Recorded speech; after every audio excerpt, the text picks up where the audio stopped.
নমস্কার, আজও একটা অঙ্ক নিয়ে এসেছি। অঙ্কটা বলা আছে ঘড়িতে 9:30 সময় হলে ঘড়ির কাঁটা দুটি পরস্পর কত ডিগ্রি কোণ অবস্থান করবে।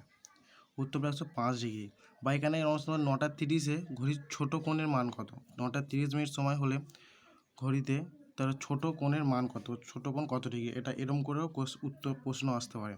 তার মানে এখানে ছোট কোণটা বের করলেই 9:30 সময়টা পেয়ে যাব। এখানে কী করবো, ছোটো কোণের মান বা ছোটো কোণটার সূত্র হচ্ছে কি 30 গুণ এইচ মানে ঘন্টা মাইনাস 11 গুণ এম মানে মিনিট বাই 2। এখানে 30 গুণ ঘন্টা কত আছে, 9 ঘন্টা, 9টা, মাইনাস 11 গুণ কত 30 মিনিট, 30 বাই 2 ওটা ডিগ্রি।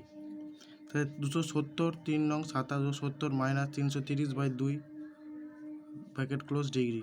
তো 270 মাইনাস 1 এটা করলে কত, কাটাকুটি করলে 2 1 2 হাতে 1 13, 6 দুগুণে 12 হাতে 1 10, 165। 165 270 বিয়োগ করলে কত হয়, 105 ডিগ্রি। এটাই হচ্ছে কি ছোটো কোণের মান, বা এটাই হচ্ছে কি 9:30 সময় 9:30 ঘড়ির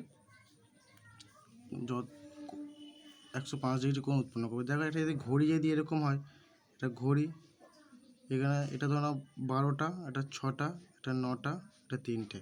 তো এই 9টা এই 30 মিনিট যদি হয়, তাহলে এইটা ছোটো কোণ, এই বাইরেরটা হচ্ছে বড়ো কোণ। তাহলে ছোটো কোণ মানেই ঘড়ির কাঁটা দুটোর মধ্যে দূরত্ব, সেটাই। আর যদি বলতে বড়ো, অনেক সময় উত্তর দেয় ছোটো কোণ বড়ো কোণ দুটো চায়, তাহলে বড়ো কোণ করলে কি আমরা জানি এটা ঘড়ি মানে 360 ডিগ্রি। তা 360 মাইনাস 105 করলে 255।